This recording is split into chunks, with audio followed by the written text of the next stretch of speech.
מזכירות לי במתיני, את יפה בלב מדבר, נותנת לי את נשמתך. Shalom Avracha ma chérie, ce Shabbat, Baruch Hashem, Rosh Chodesh Elul, on commence le mois qui va déterminer l'année prochaine, Bezrat Hashem, un mois quand à la synagogue on dit, on fait l'appel que ce Shabbat, c'est Rosh Chodesh, eh bien il y avait les sommités du peuple d'Israël qui s'évanouissaient. Écoutez, Chodesh Elul, waouh! L'année est terminée, il faut déjà commencer à préparer l'année prochaine, Bezrat Hashem. Donc, ce mois-ci va être véritablement le tremplin pour traverser l'année prochaine, Bezrat Hashem, dans la sérénité, la bonté, la bénédiction et la vie, Bezrat Hashem. Dans notre paracha, la paracha parle entre autres de quand on intronise un roi. Et la paracha dit, Vaya ke shifto al kisei mamlechto.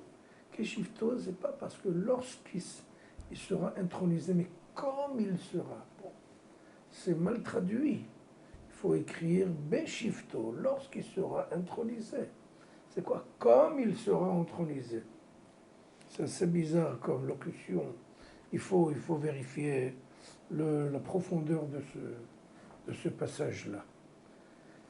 Eh bien, on le sait tous, quand un leader, quand un président veut être élu, il est tout sympa et charmant, il se promène dans les rues, dans les boulevards, il embrasse les gens et il les étoffe, il leur donne des petits cadeaux, il est le plus gentil du monde et commence à promettre des promesses, l'économie, l'industrie, le chômage, et les pauvres, le SMIG.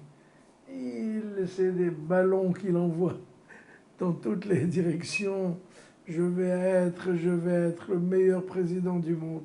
Ça, c'était quand il a été intronisé. Mais après 3, 4, 5 mois, il devient écrasant et volumineux et omnipotent et omniprésent, et il commence à faire des choses terribles à son peuple.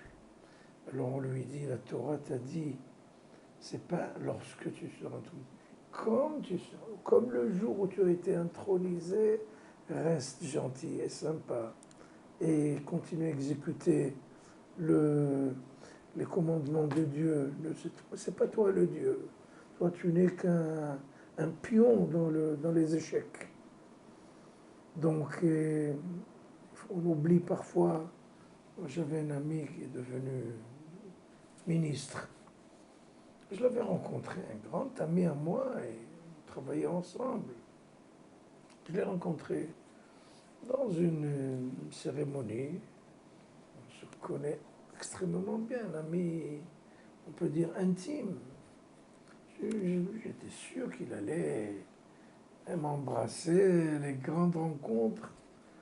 Le type, il m'a donné une main froide, comme s'il me connaissait, il ne m'a jamais vu. Donc, quand on monte, on est intronisé, on prend le siège royal, on devient quelqu'un d'autre. La Torah demande au roi, reste comme le jour où tu as été intronisé. La Torah donne un exemple.